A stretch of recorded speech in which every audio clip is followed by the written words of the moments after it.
அண்மை செய்தியை பார்த்து வருகிறோம். 175 சிறப்பு பள்ளிகளில் 5000த்திற்கும் மேற்பட்ட மாணவர்களுக்கு மதிய உணவினை அரசு பள்ளி சத்துணவு மையத்திலிருந்து வழங்க தமிழ்நாடு அரசு உத்தரவு பிறப்பித்துள்ளது. கூடுதல் விவரங்களை செய்தியாளர் தீபாவிடம் கேட்கலாம். தீபா, தமிழ்நாடு அரசின் இந்த உத்தரவு குறித்த கூடுதல் விவரங்களை பதிவு பண்ணுங்க.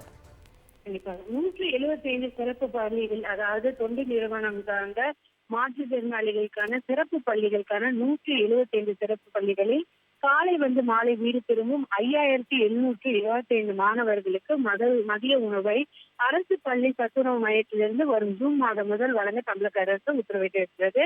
அரசு பள்ளிகளில் ஏற்கனவே பார்த்தீர்கள் காலை உணவு திட்டம், மதிய உணவு திட்டம் என சத்துணவு மையத்திலிருந்து ஏற்கனவே அரசு பள்ளிகளில் படிக்கும் மாணவர்களுக்கு வழங்கப்பட்டிருக்கிறது. கடந்த சட்டமன்ற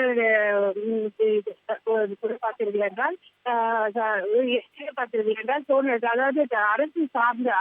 அரசு சார்ந்த பள்ளிகள் மட்டும் இல்லாமல் தனியார் அரசு உதவி பெறும் பள்ளிகளுக்கும் இந்த காலை உணவு திட்டம் விரிவுபடுத்துவதற்கான நடவடிக்கை மேற்கொள்ளப்படும் என முதலமைச்சர் ஏற்கனவே சட்டமன்றத்தில் தெரிவித்திருந்தார்.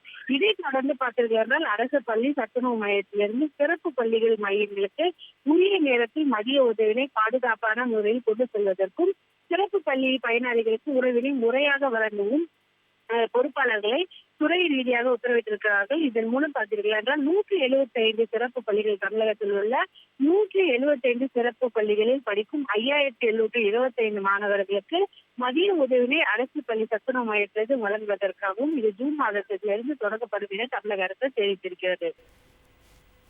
175 சிறப்பு பள்ளிகளில் 5000த்திற்கும் மேற்பட்ட மாணவர்களுக்கு மதிய உணவினை அரசு பள்ளி சத்துணவு மையத்திலிருந்து வழங்க தமிழ்நாடு அரசு உத்தரவு பிறப்பித்துள்ளது.